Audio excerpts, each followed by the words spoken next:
Hello and good afternoon and a warm welcome to this afternoon's session.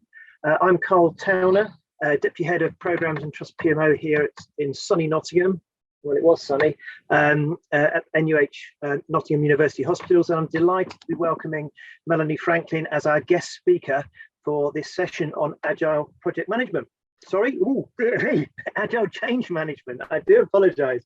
So I noticed that Melanie has already had a mention today by Kate in ACAS in session 3. So she has already been well trailered, and for good reason, because Melanie can be considered something of a thought leader when it comes to Agile Change Management. She's involved in academic research as well as practical consulting for all sorts of organisations such as the United Nations, as NHS, and in the private sector and central government functions in Europe and the Middle East, so quite far flung. And as I understand it, Melanie is currently overseeing a couple of major transformations, one impacting 200,000 staff, so no mean feat, and another involving the restructuring of a UK-US business. So something to keep Melanie busy there. She's also Chief Examiner for the Agile Change Agent Certification and co-leads the Change Management Institute UK chapter. And not only that, as the founder of the Continuous Change Community. So lots going on in Melanie's life. And I've just found out also being towed around by a Bernard dog. Was it? He's a Saint Bernard, yeah. Yeah, so plenty there. So not only that, Melanie has also authored numerous textbooks and articles on agile change. So we're in for a treat this afternoon. But before I hand over to Melanie, I just want to say that we do have an absolutely packed session this afternoon. So we may not have time for many questions at the end, but do please keep chatting in the chat and do please put your questions in the Q&A, because we will endeavour to answer questions by way of a follow-up afterwards.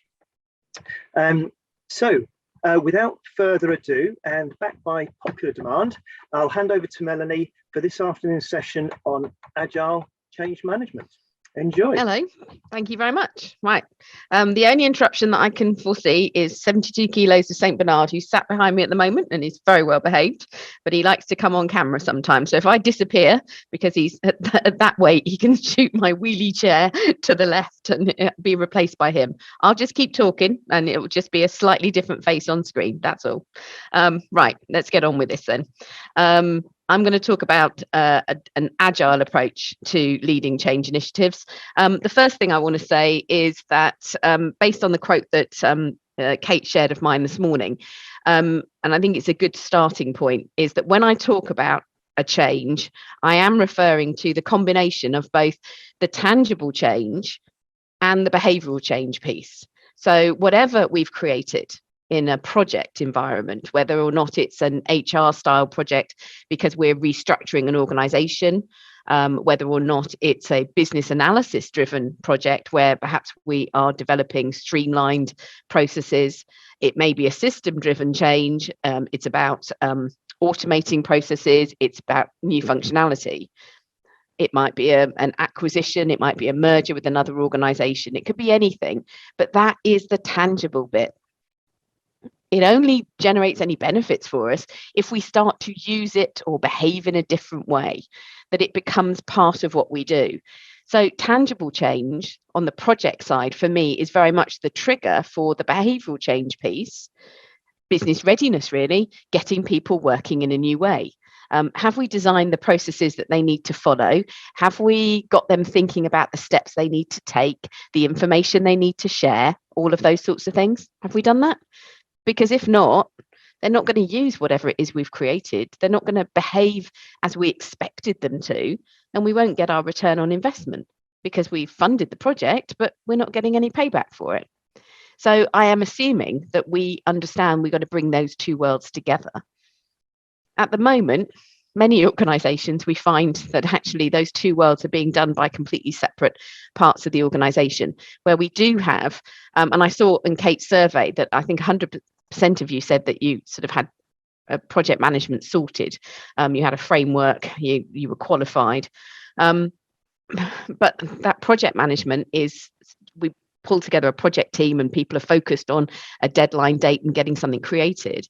But then the business readiness bit, the behavioural change piece, is sort of by accident. It's sort of on a best efforts basis. It's fueled by volunteerism. So I think there's something there where we really haven't got it nailed yet. We haven't really established that change management is a non-negotiable and needs to be sorted. In an agile change approach, as I'm about to show you, the two come together. Now, I did have a poll question, which was going to ask you about whether or not you know anything about agile on change. But Carl's looking a little perplexed, so we might not be showing that. Is that right? He's having a think. So no, I don't have the control. So Chris might. Oh, thank you very much. That's all right. When you got some results, you can share them. I felt that Kate had somewhat stolen my thunder when she asked whether or not you had a project or a change qualification, but my questions are a little bit more about agile, just so I know my audience. Now, I can't see that, so can somebody read that out to me and let me know what the results were? All right. All right, okay. Well, when it gets to that bit, we'll have a look. Yes, do have your say. Just helps me understand. The reason I do these is that it just helps me understand who I'm talking to and what the audience is. I don't want to be boring. Right. So what's that one down the bottom? The biggest orange purpley bar there?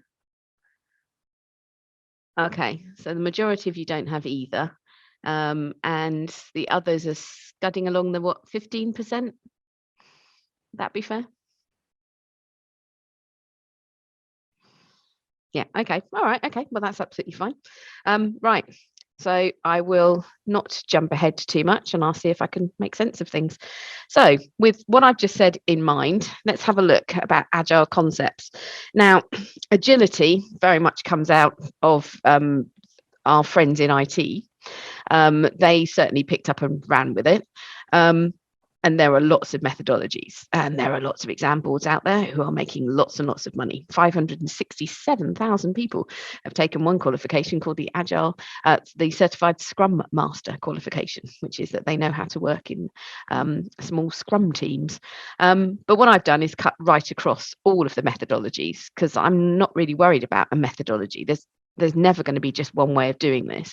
Agile, after all, is a way of thinking. And I'm going to try and share that thinking today by capturing 5 concepts that pretty much, if we hold true to these, we'll be heading towards a good agile approach. But let's keep it sensible and simple, really. First of all, the reason we do these things is the business need. What does the business need and when does it need it? That's our starting point. And that's what should drive everything that we do. And I think that's become a big issue because in every initiative that I run, the art of the possible is huge. There's loads of things we could be doing. So now decision making, organizing that, being able to sift through the possibilities and pick out the things that will make the most difference, that will be the most use, is becoming the real skill set. So we need to be thinking about prioritization. And I can't prioritize what we do and what we leave out unless I really understand what business problems I'm trying to solve, or perhaps what the opportunities are. Who are we targeting? What are they going to get out of this? What's the purpose of it? So we have to start with the end in mind. What is it that you really want from me? And we use that as our starting point. And if I understand that, then I can start to think about another question for you. How long have I got to make this difference? Is it an urgent thing? Is it something that can build up over time? What are you looking for? Are you worried about being able to comply with a new regulation by a certain amount of time? Do you think that there's a short window of opportunity by which we could form a partnership with another organisation? And if we don't get ourselves sorted in the next 9 months, that will have disappeared. So how long have I got? Because what I'm going to do is I'm going to make sure that we end up with that deadline. And I'm going to break that deadline into smaller chunks. And I'm going to deliver throughout the life cycle. I'm going to deliver each of those smaller chunks. And I'm going to make sure that I deliver on time. Because the biggest issue is that, let's say I've got one of these on my desk at the moment, we're supposed to go live on the 15th of December. Now, not everything's going particularly well. So the temptation is to say, let's just put it back to the end of January. But the thing is, we've got everybody geared up now with expectations for things being in place on the 15th of January. So if I turn around and delay everything by 6 weeks and sort of blame Christmas, because that's a temptation at this time of the year, then all that effort of mobilizing them, enthusing them, and getting ready for the 15th of December will have gone out the window. And it's going to be so much harder to do it towards the end of January, because I do not sound like an authentic leader. I do not sound trustworthy, because I said it all before about the 15th of December. So why would they believe me about the 30th of January? So there is something here around on-time delivery is directly linked to our ability to deliver benefits. You know, being on time is not just polite, but it takes it takes real sort of personal responsibility to stick to it, because I know that if I'd have just said, oh, let's just leave it till the end of January, oh, very tempting. But instead, what I've had to do all morning is dig in and actually go back and reprioritize things. And some of the bigger things that are taking longer than we could ever have hoped, we have to get those finished, because they are the essentials. They're the must-have items. And there are other things that this morning, what I've been doing, the really sad thing, but it's necessary to stick to the deadline, is to basically jettison some of the nice to haves, some of the extra bits that we'd really like to do. And that means sitting on people's perfectionism tendencies. No, you can't have it all. At the moment, because some of these things have taken longer than we'd hoped, you're going to get the bare bones. But it will be workable on the 15th of December. I'm going to stick to the time frame. On-time delivery will get us up and running. I won't realise as many benefits as I could have done if I'd thrown everything in, but I will get live feedback about what's workable. And yeah, I am going to come back around the 15th of February with my next iteration, my next wave of change. And I'll put in some of those things that we've had to ditch right now. But instead of making you wait another 6 weeks, I'll get you up and running on the bare bones, on the basics, but you will be up and running. And that really is the secret to agility. And it's bringing in these two forces that I really understand what the business is trying to achieve.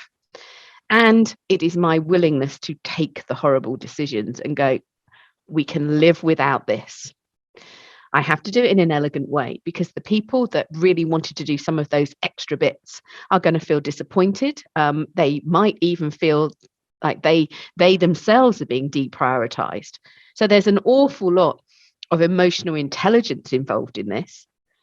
But at the end of the day, I'm in no doubt that my willingness to really lead the initiative is that willingness to take timely decisions and to take the difficult prioritization decisions. That's what delivers on-time delivery. And personally, if I'm honest, I find the iterative approach, it's my safety net. It's my mental health safety net, because I didn't feel particularly charmed this morning when I had to cut through things like a bit like a hot knife through butter, and sort of say, no, focus on this, leave these things aside. But the iterative approach, I'm already talking about the 15th of February and thinking, yeah, okay, in the next iteration after this, we can pick up some of the slack and we can put in a few more bits. And knowing that I'll be also learning from what we've put in place on the 15th of December. So I've got a version I can build on. I just find that the iterative approach, it gives me early and frequent return on investment. But it gets in there before anything else changes around me. And there's plenty of that going on. Before anything else changes, let's just get this in, start learning, start doing, start getting some results, and I'll come back and build on it. I'll have the next pass, if you like. I think it's brilliant. I think this is what we do in real life. This is how the family works, isn't it? We don't have perfection everywhere we go. We don't keep people waiting weeks and weeks to do stuff. We get it done, and we just have to go with it. And of course, that leads me to the evolving solution.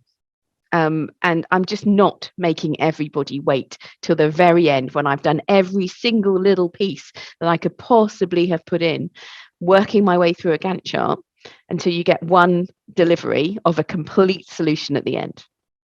Agile is about chunking it up, and the evolving solution stays relevant, because I know full well that we'll learn things from the 15th of December that will have an effect on what it is I deliver on the 15th of February. I absolutely know that. And I know that because of it, what I deliver is more relevant and more useful. And all of this relies on collaboration. Now, what I said at the start about my concerns that perhaps those of us working in change still haven't sort of got there yet in terms of people's recognition of the value of what we do. I think that's a massive thing. And I sent Joe a paper this morning to share with all of you who are in the sort of the advocacy roles about the value of change management. Share it as widely as you can. I think we do have to talk about what we do is valuable. It mitigates risks and it helps generate more revenue. If you want to keep it into boardroom terms, it achieves objectives, it creates efficiencies, if you want to put it in boardroom terms. But I think we have to sort of say we're important, because what I want to do is make sure that when we collaborate, and collaboration is organized sharing, we have to start with all the parties are represented. And I think that making sure that the business are represented and bring their business pragmatism, whatever clinical setting you're in, you know, there is a pragmatism around how things get done around here, what we really need and what actually would be wasted effort because we'll never actually use it. I want that voice in the room when I've got my project teams talking about what would be technically excellent. And it's marrying together technical excellence with that pragmatism. That's what I get out of collaboration. And that's why I put so much effort into it. I will say that as a result of the pandemic and the longer term future of work implications, I think that collaboration has become so much more difficult. This really isn't easy anymore. But keep in mind that if you got that definition, it's the organized sharing of activities and information, then it just reminds you need to organize it. These concepts, if you take all 5 of these concepts together, you can see the impact it has on planning to begin with, right? So the roadmap is an agile planning technique. Instead of a Gantt chart, you end up with this kind of roadmap of iteration after iteration, or if you want to call them increments or stages or tranches or waves or chunks, I can live with that. Don't ever get hooked up on the language. It's what you're talking about that matters. And of course, there's a whole roadmap of these things because they're different times depending on the kind of work involved in each of them. So you don't have to size them all the same. But what we do have to do is we have to think in terms of outcomes and capabilities. So what is it that you are asking me to do? What is the big difference you want me to make? And then what I'm going to do is I'm going to chunk that up into the key outcomes, the things that we really need to get good at around here. And if I put that in place, then that would make a real difference. For example, if I'm looking at you guys and thinking about how we take forward sort of change management, which is the theme you wanted for today's event, how do we take that forward? I would get each of you with your colleagues creating your own roadmap of, well, what's the first thing we really want to nail? What's the first capability we want to get in place here? I'm going to make some suggestions as we go along, and it'll give you food for thought. And then you think, well, what would be the next most sensible capability after that? That's what we're doing. Capabilities, outcomes, they are not just things. They're not just tangible change. They are a combination of the tangible change and the behavioural change together. So we create something that we actually know how to use. We've been trained in it. We've worked out the processes for it. We've started practicing it. All of that behavioural change stuff. The two go together. And that's when you get a capability. And a capability is a positive difference. It's, we can do that now. That's great. You know, you feel like you've taken a huge step up the mountain. Yeah, there's more to come, but you've really made a difference. That's what you want with the capability, that you can look back and go, yeah, we've nailed it. The other thing that I use with a roadmap is very simple 3 processes to keep me on track. Getting started for an iteration, I'm looking at what the outcome is, what that capability is, and we're going to brainstorm using collaboration. We're going to brainstorm and bring people together and work out all the little things we'll need to do to achieve that capability. Then making progress is actually creating it and testing it, checking it, reviewing it. And then realizing benefits is the key thing, which is putting it into operational use. So that's what I'm up to. That's my roadmap. And of course, that's driven by these agile concepts, because the iterations are the embodiment of the evolving solution. They are the embodiment of the iterative approach. And the capabilities, the order of those capabilities is driven by the business need. I've got a program that I'm doing that we're just faffing about, if you like, with some of the big authorizations for it at the moment, but it will start in very early January. Now I know what this time next year should look like. I know what the end goal is, if you like, of the program. I know what those success criteria look like. I can almost touch it, feel it, taste it. I know what we should be, what I should be sort of shouting about and being thrilled about this time next year. And what we're starting to do is then decompose that picture into, but the individual capabilities. What's the first wave of change that we've got to create? And we're looking already at, by the end of March, this thing should be up and running. These are the people we're targeting with this bit of the solution. And if it works for them, then I think what we're going to do is we're going to spend sort of late spring, probably till the end of May, because we've got the Platinum Jubilee and the long weekend. So that's in my head as a sort of good stopping point.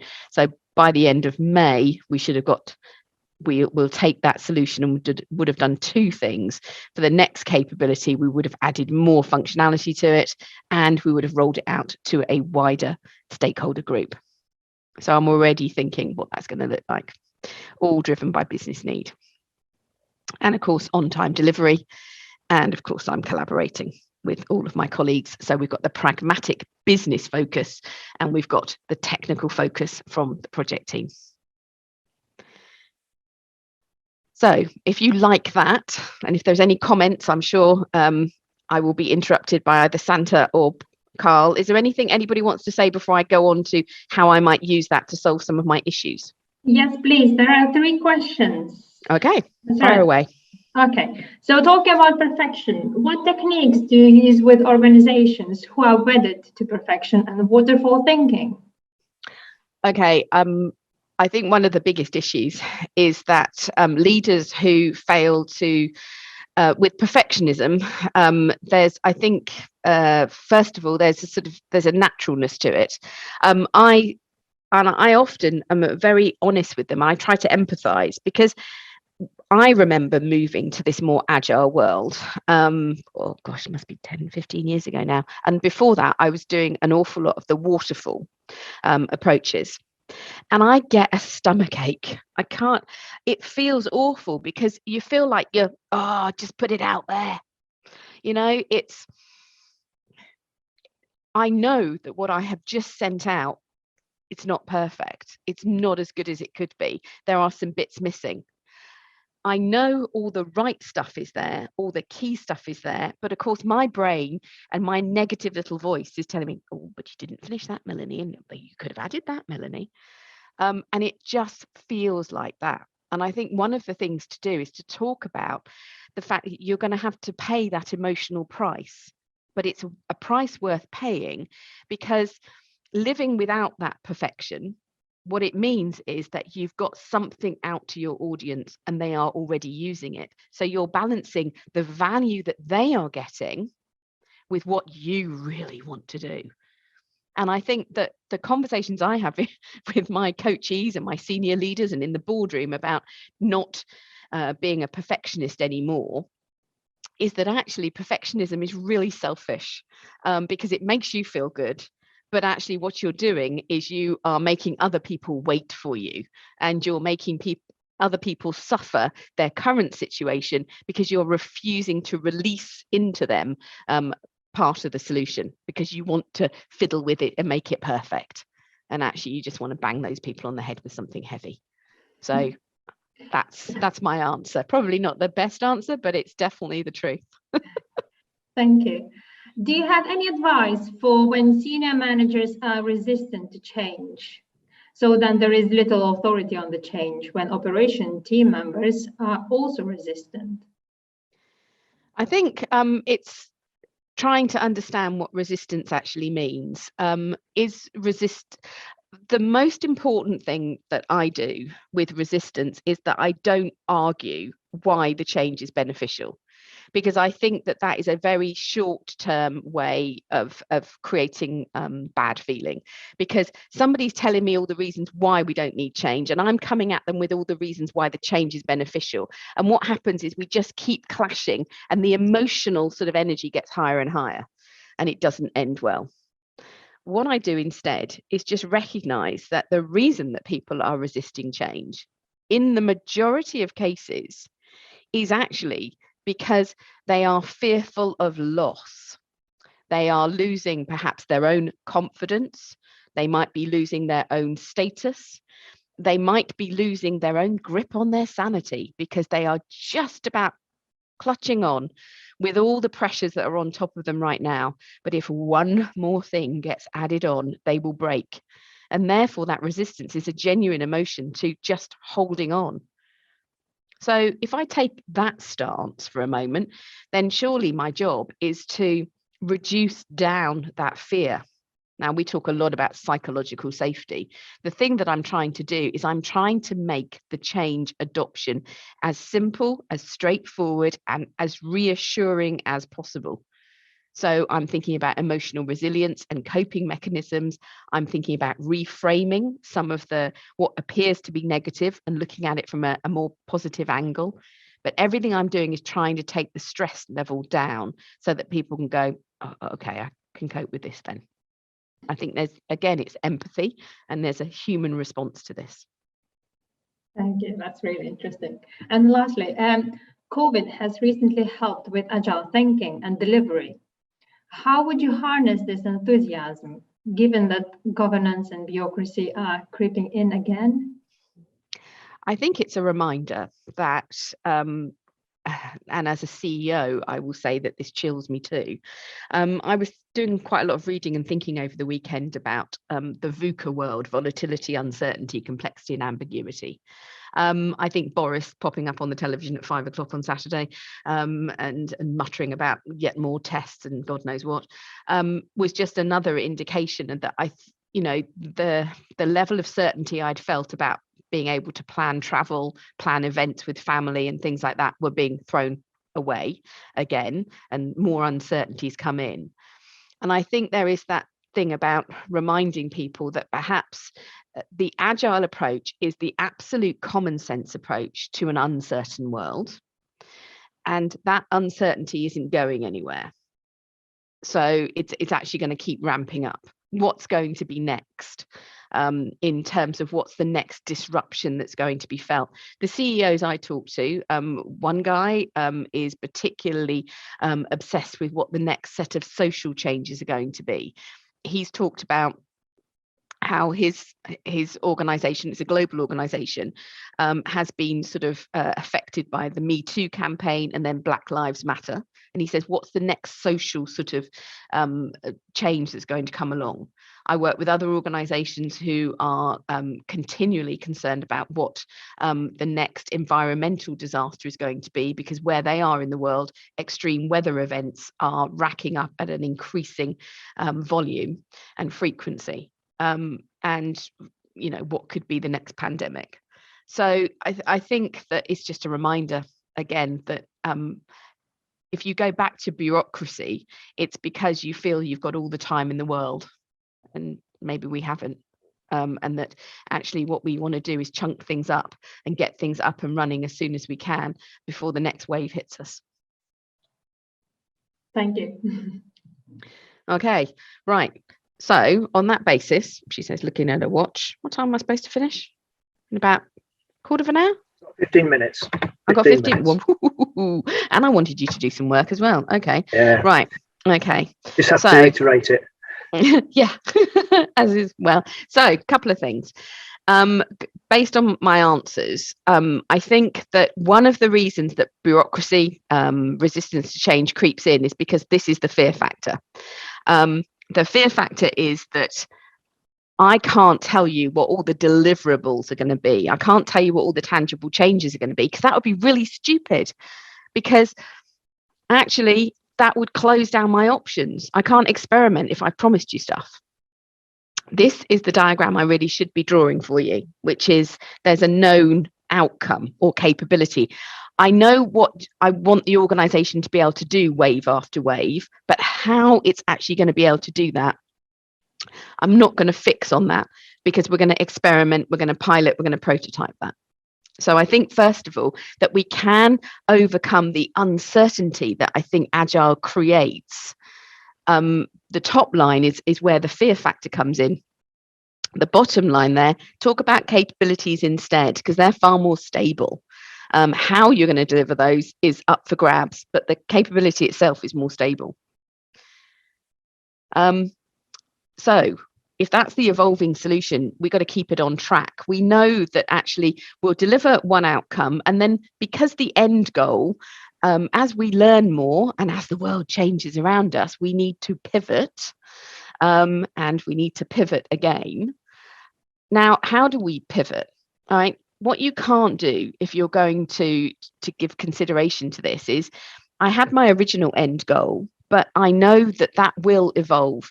First of all, the world changes, but also sometimes the senior leadership change, and they want to sort of add a little bit to their work and make things different. So I do know that that end goal may change shape a little bit.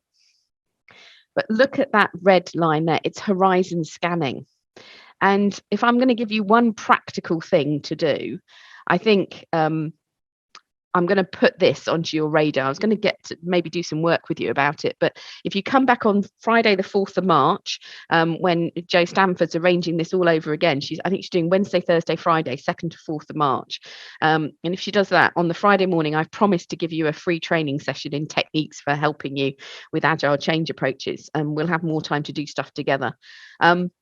But horizon scanning, you've got to schedule in. It's a bit like collaboration, organized sharing, where you've got to do some organized pivoting, in that you have to take on board, well, what's changed?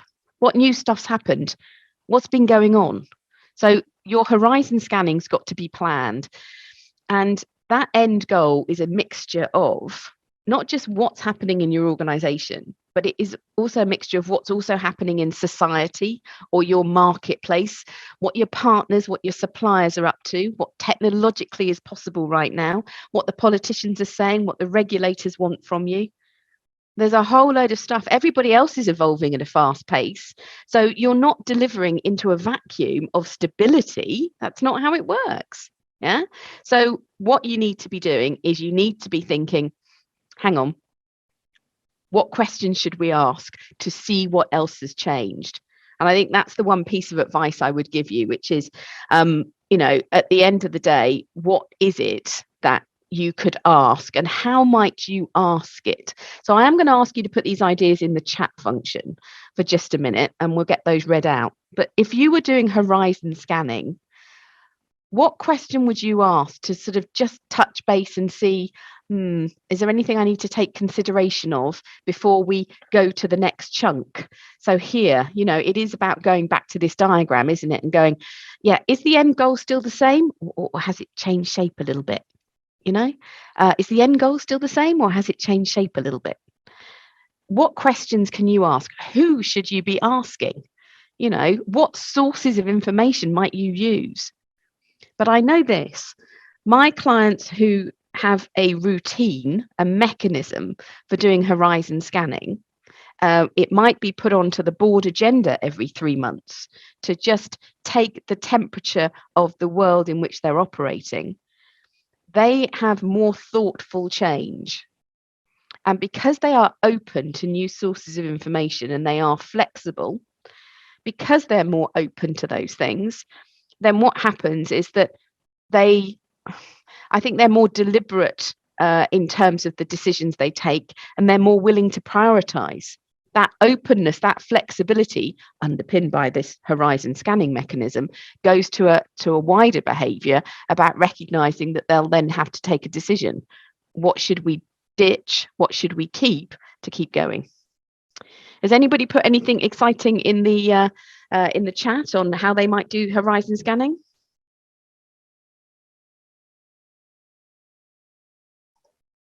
Santa, you're on mute.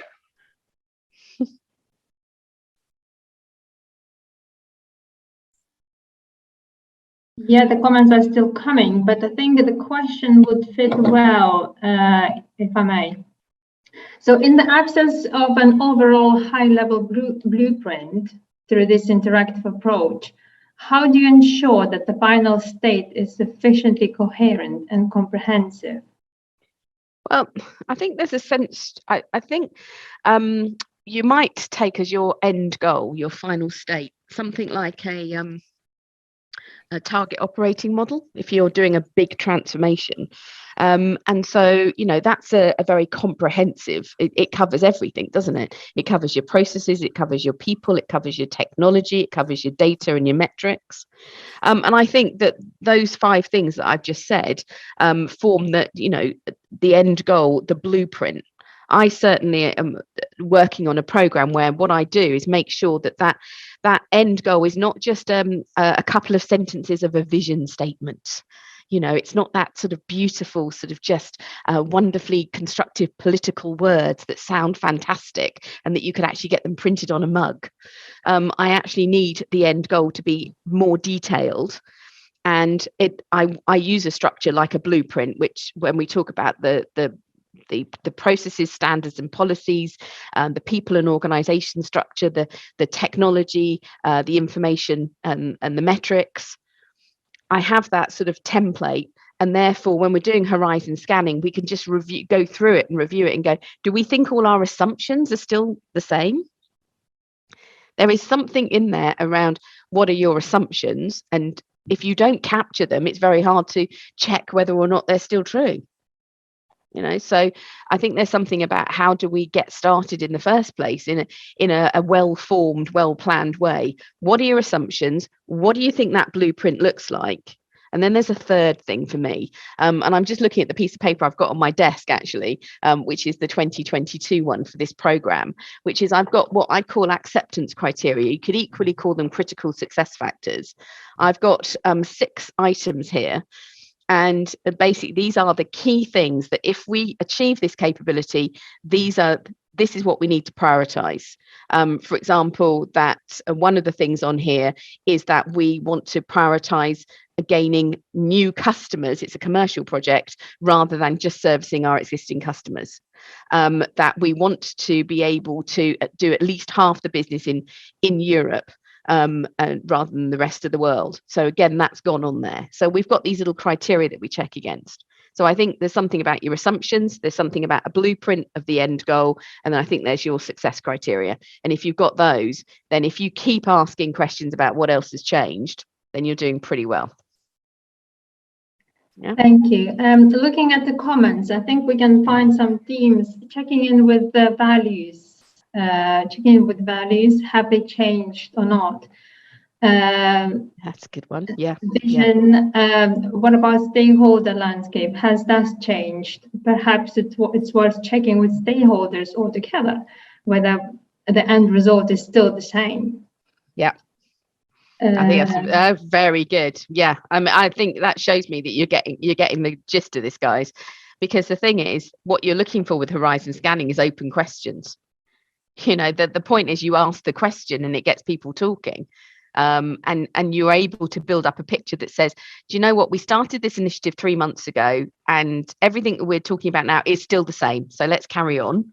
Or you can say, no, it's not. A few things have shifted. We'll need to shift a few of the things we're doing in response to that. Yeah. Also, is the end still going to achieve the benefits that have been identified, or has this changed? I think that's a very good point by Deborah. Yeah, absolutely. Yeah. So there's an open-mindedness to all of this. Yeah. Okay, well, if I'm going to make Carl's need for me to shut up at 2:15, sorry, then what I'll do is, so there's this whole piece around pivoting around the end goal. That's number one. That's one thing I wanted to share with you about how we use this approach. The next thing I wanted to say, going back to this idea of delivering on time, one of my biggest challenges, and I'm not alone, because I saw in the lunchtime discussion around change management, ProSci had put up their sort of top 5 things that lead to success or failure, depending on whether you've done them or not. And, you know, having access to the business that we're actually impacting and getting the voice of the business on board is a big issue. People are so busy, that's the issue. So I use the roadmap to perhaps respect the time of very busy people. First of all, for the iteration I'm currently in, I know what capability we're looking to create. So that makes me think, these are the people, these are the specialist resources, the voices I need to hear when we're doing the brainstorming of what work do we need to create. So I want them involved at the start of that iteration. And then depending on how we organize that work, and they will be a part of that because we're collaborating together, then we'll work out maybe in which sprint or time box, which specific weeks. I need you for the first couple of weeks of December. Or I need you for the last 2 weeks of January.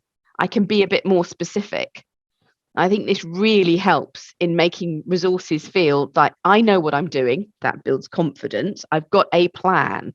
I'm not getting into you'll be doing into the specifics of exactly what they'll be doing, because actually that will be shaped by the sharing of their subject matter expertise anyway. But what I can give them is I can give them time. I can say when it is that they would be of most value to the initiative. And I can do that using that roadmap. And then another one that I am frequently coming up against is the fact that my project teams, God love them, are working in a more waterfall way. And often they can't help that because procurement have tied their hands. I've got one at the moment where I'm doing a complete restructure, and we're getting the new HR platform supposedly at the end of June, although I think they're already going to be late, and I'm already thinking, are they going to ruin my summer, or are we going to sort of jump straight to September? But they've got this very waterfall project life cycle, and they will give me the complete solution. They're not giving it to me in an interim way. Oh no, I have to wait. But of course that doesn't stop me, because I've got a huge amount of things to do. I've got to restructure the HR department based on the new workflows that we'll have when the system arrives. There's nothing stopping me doing that restructure now. There's going to be an app that goes with it that enables staff in this restaurant environment to be able to swap shifts amongst each other. So I've got a lot of work to do with team leaders and restaurant managers to bring them on board with this new culture, reassuring them that, empowering staff. So if they have a childcare conflict, that they can't do the Saturday night shift, they've found a mate who was supposed to be starting again on Tuesday night, but they can do the Saturday night. They can swap around and get that sorted. Therefore that does change the team leader role. It changes the restaurant manager role, so I can get a lot of that sorted. There's a whole load of things in terms of there's automated processes and streamlining that this platform will deliver to us. There's no reason why we can't do some really good housekeeping right now and strip out some of that work straight away. So I think, again, one of the things is that this agile approach works very well with a waterfall approach, as long as I can get the trust of the project team so that they're prepared to drip feed me with up-to-date information about what they are doing. They can't give me the solution. That comes at the very end. But they can let me into all the decisions they're taking, the things that are working, the things that aren't. And in exchange, I promise them that they are going to have a motivated, trained and willing team of people who are going to do the user acceptance testing, which is when they're going to be under tremendous pressure in the last few weeks of their project. So there's a give and take there that I think makes it a very successful relationship. And then finally, I think this goes to the heart of everything you guys are doing today, which is why I was so pleased to support you, is that we know that business as usual keeps changing. I might be running an agile approach to something, but I'm not the only project in town. So business as usual is constantly changing shape. This is how it feels. And that's pretty hard. The shifting sands is pretty hard. We know that means that every time you ask me to do something different, however small it is, my little brain has to go, oh, don't know how to do that. Oh, I'm trying it out for the first time. Oh, I've made a mistake. Got to put it right. And I'm going through that transition curve.